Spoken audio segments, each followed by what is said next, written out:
कभी कुछ पाने की कामना की है? कभी अपने बालक को गोद में अटखेलियां करवाई हैं? इन सब भाव में आधार एक ही है, मोह। कुछ लोग कहते हैं कि मोह बंधन है, अवगुण है, परंतु नहीं। कोई भी भाव कभी गुण बन सकता है, कभी अवगुण।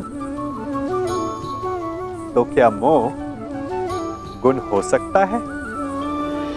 हाँ, यदि वो सीमा में रहे। परिवार से मोह सीमा में रहे तो ममत्व को जन्म देता है। यदि वो सीमा से अधिक हो जाए तो वैराग्य। कारण यह है कि आवश्यकता से अधिक मोह मनुष्य को दुर्बल बना देता है और दुर्बलता नाश की ओर ले जाती है। इसीलिए समझना आवश्यक हो जाता है कि कहां रुकना है, सीमा क्या है। चूंकि जो ना रुका उसका विनाश के गर्त में जाना निश्चित है। मुझे यह पूर्ण विश्वास है कि युधिष्ठिर हस्तिनापुर के सम्राट होने के लिए सबसे अधिक योग्य है।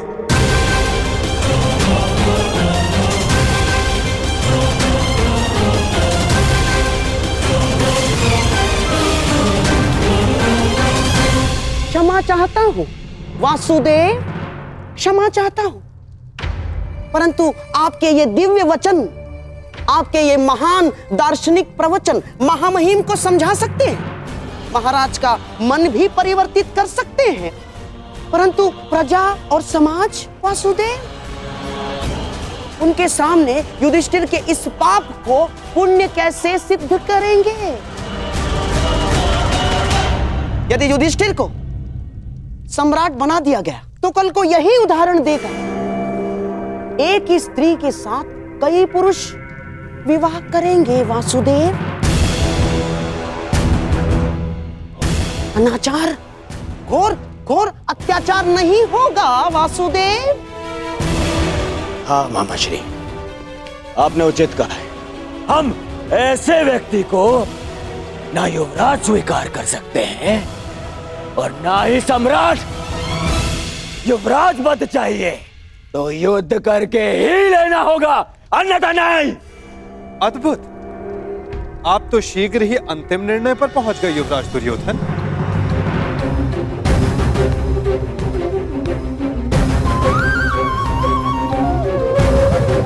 युद्ध किसी भी समस्या का अंतिम हल होना चाहिए,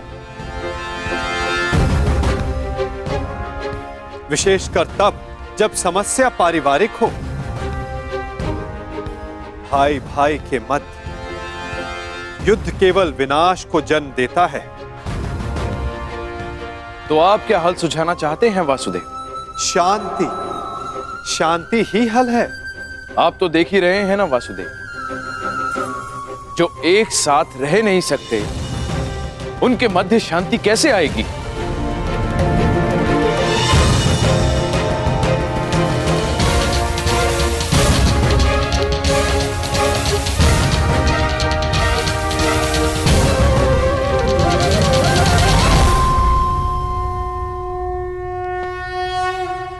विभाजन से, विभाजन से, विभाजन से, विभाजन से।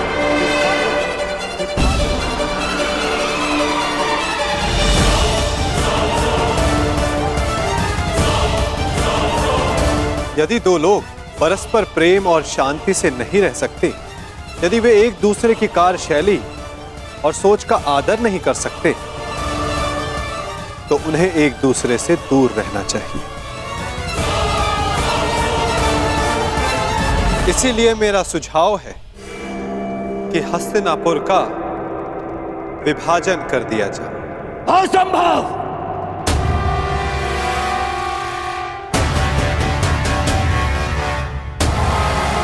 कोई विभाजन नहीं होगा। हस्तिनापुर के सम्राट मेरे पिता हैं, उनके पश्चात सब कुछ मेरा है, और जो मेरा है वो मैं कदापि बंटने नहीं दूंगा। हस्तिनापुर के लिए तुम्हारा ममत्व प्रशंसनीय है कुमार, परंतु सारे निर्णय ममत्व और क्रोध जैसी भावनाओं पर नहीं लिए जा सकते। ये भावना का नहीं, आत्मसम्मान का प्रश्न है वासुदेव। और माना कि आप हस्तिनापुर के निकट संबंधी हैं, परंतु इतने निकट संबंधी भी नहीं कि हस्तिनापुर को बांटने का निर्णय ले सके ना। मैं तो केवल सुझाव दे रहा हूं गांधार नरेश। अंतिम निर्णय तो गंगा पुत्र और महाराज धृतराष्ट्र को लेना है। क्षमा करें वासुदेव, मैं ये सुझाव अस्वीकार करता हूं।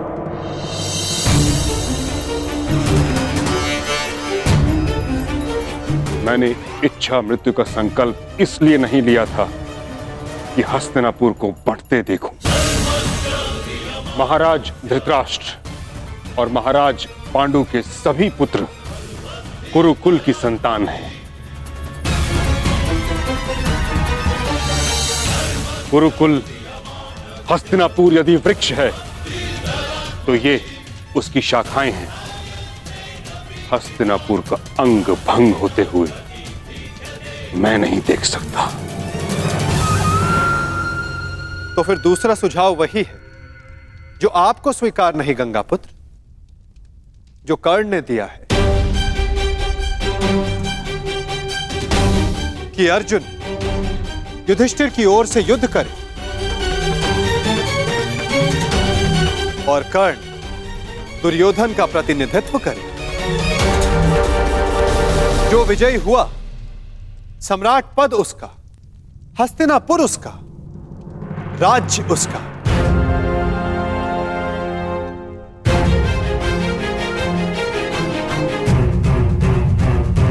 परंतु वृक्ष की एक शाखा तो फिर भी कटेगी ही। परंतु मैं ताचरी ने ठीक कहा, हस्तिनापुर का विभाजन स्वीकारा नहीं जा सकता।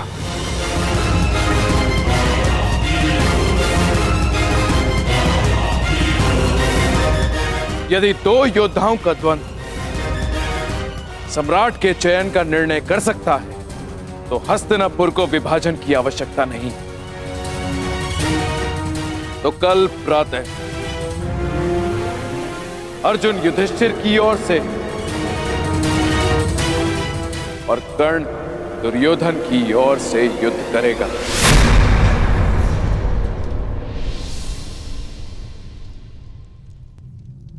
और निर्णय होगा कौन हस्तिनापुर का सम्राट बनेगा।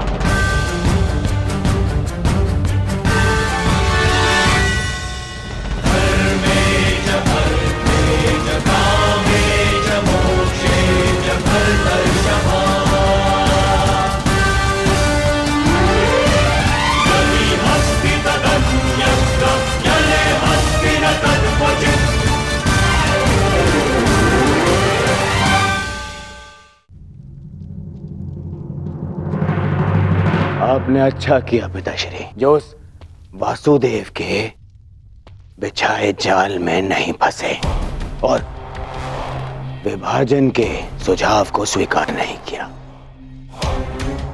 अब कल प्रातः कर्ण के बाण उस अर्जुन के बख्श बख्श को ही नहीं, उन पांडवों के स्वप्न को भी छन्नी छन्नी कर देंगे।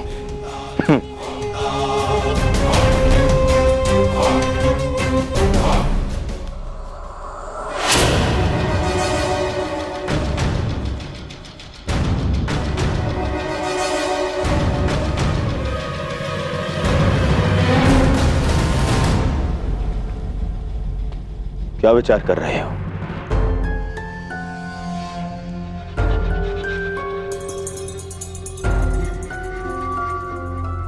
मित्र, मैं विचार कर रहा हूं कि वासुदेव का सुझाव उचित है। देखो मित्र, यदि विभाजन होने के पश्चात सदा के लिए पांडवों से मुक्ति मिलती है तो विभाजन में कोई बुराई नहीं। बस कर्ण, बस, अब और नहीं। आज जिस प्रकार तुमने मेरे राज्याभिषेक का विरोध किया, उसे भूला नहीं हूं मैं।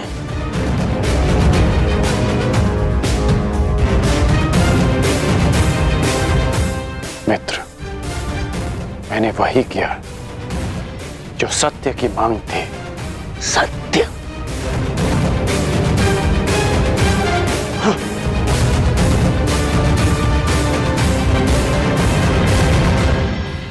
मैं तुम्हें सम्राट बनते देखना चाहता हूं मित्र, परंतु अनीति से नहीं। महाराज, आप ही बताइए, क्या विभाजन अनुचित है? कर्ण यथार्थ कह रहा है पुत्र। पांडवों को आधा राज्य देकर तुम्हारे सम्राट बनने का मार्ग कंटक विहीन हो जाएगा। अद्भुत महाराज, अद्भुत। उस छलिए वासुदेव के कुचक्र के चक्र में आप भी फंस गए। मैंने कहा था ना, मेरे होने वाले सम्राट महाराज के साथ साथ महायोद्धा कर्ण भी राजनीति के खेल में कच्चे खिलाड़ी हैं। आपका तात्पर्य क्या है गांधार राज? मेरा नहीं, अंगराज, कृष्ण का तात्पर्य समझो। वो दुर्योधन के मार्ग से कांटे हटा नहीं रहा ना, बल्कि कांटे बिछा रहा है। कृष्ण यदि विभाजन का प्रस्ताव लेकर आया है तो इसके पीछे अवश्य कोई गहरा भेद, कोई बड़ी योजना होगी उसके मन में। विभाजन की मांग तो आपने कर दी वासुदेव, परंतु क्या यह श्रेयस्कर होगा? हाँ पार्थ, मनुष्य के लिए यह श्रेयस्कर है कि वो अपने जीवन से नकारात्मक भावों और वस्तुओं को दूर कर दे। चूंकि नकारात्मक, चाहे मित्र हो या भाई, वो जीवन के लिए शुभ नहीं होते।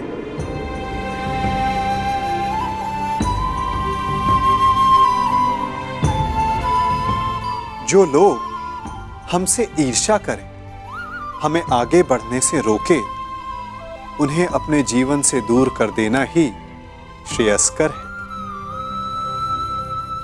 क्योंकि उनके साथ रहने से हमें वो नहीं मिलता जो हमारे जीवन के लिए सबसे महत्वपूर्ण है, अपितु कुछ मिलता है तो केवल तनाव।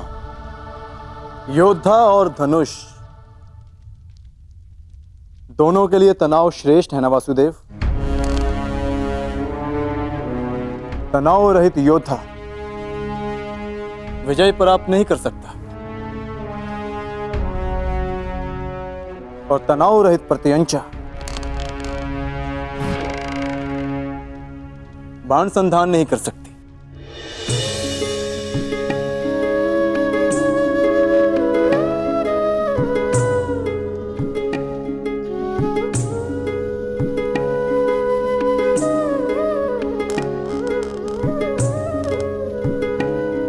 अच्छी बात कही अर्जुन,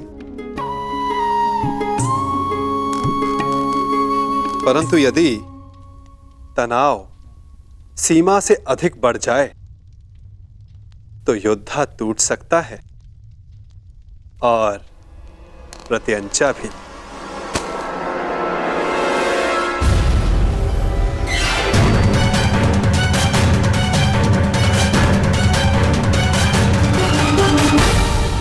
तुम युद्ध के नहीं, जीवन के योद्धा हो अर्जुन। तुम्हें इतिहास बदलना है, इसीलिए तुम्हारा तनाव और नकारात्मक भावों से दूर रहना श्रेष्ठ रहेगा। संघर्ष तभी करना चाहिए जब उसकी आवश्यकता हो। यदि हर पग पर संघर्ष करते रहोगे तो लक्ष्य तक कैसे पहुंचोगे? इसीलिए जैसा मैं कहता हूं वैसा ही करो पार्थ। और मेरा मानना है कि कृष्ण का सुझाव हमारे हित में नहीं, ना, शत्रु के बीज का समूल नाश आवश्यक है। समूल। कृष्ण की छाव में वो पांडव वट वृक्ष के बीज सिद्ध होंगे, जिन्हें रोपने के लिए तनिक भी स्थान दिया गया तो वो जड़ें जमा कर बैठ जाएंगे। और विभाजन का अर्थ हमारे लिए शांति नहीं, अशांति होगी। और ये एक अवसर होगा पांडवों के लिए जो हमें नहीं देना है। कैसा अवसर शकुनी? आप भूल रहे हैं महाराज, द्वारकाधीश कृष्ण उनके साथ हैं। महाबली पांचाल राज द्रुपद अब उनके ससुर हैं। यदि पांडवों को अलग राज्य स्थापित करने का अवसर दिया गया तो वो शीघ्र ही एक बड़े साम्राज्य में परिवर्तित हो जाएगा महाराज। इतना बड़ा साम्राज्य कि हस्तिनापुर का अस्तित्व बौना पड़ जाएगा। इसीलिए श्रेष्ठ यही होगा महाराज, पांडवों को हराकर, उन्हें दबाकर उन पर शासन किया जाए। मामा श्री उचित कह रहे हैं।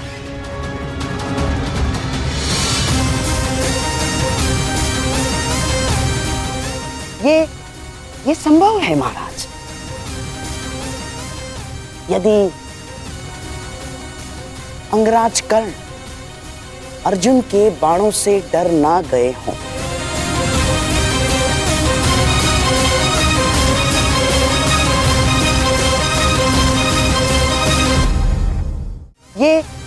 ये संभव है महाराज, यदि अंगराज कर्ण अर्जुन के बाणों से डर ना गए हों। आप भूल रहे हैं गांधार राज कि युद्ध करके अपने मित्र को सम्राट बनाने के पक्ष में मैं सदा से हूं। वो मैं ही था जिसने युद्ध करके सम्राट के निर्धारण का सुझाव दिया था।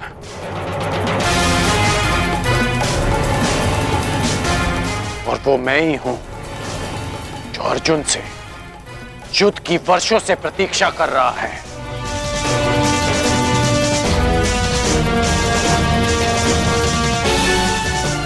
मैंने केवल अपने मित्र को एक विकल्प दिया, और यदि उसने युद्ध का विकल्प चुना है तो युद्ध होगा।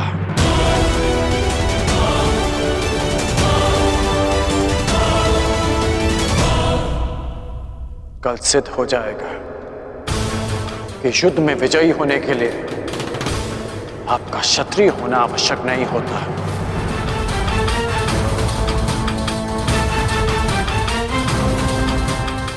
और कल यह भी सिद्ध होगा कि समय आने पर एक सूत भी इतिहास रच सकता है। कल मैं उस कर्ण को इतिहास बना दूंगा वासुदेव।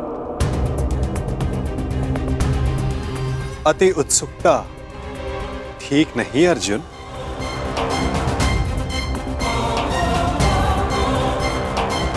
मत भूलो कि तुम्हें चुनौती किसने दी है।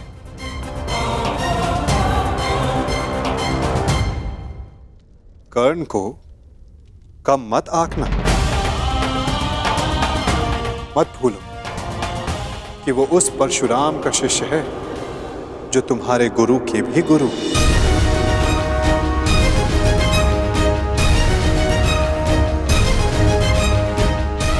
आप किसके पक्ष में हैं वासुदेव? मैं तो सदा धर्म के पक्ष में हूं पार्थ, सत्य के पक्ष में हूं। फिर चाहे सत्य छिपा हुआ क्यों ना हो।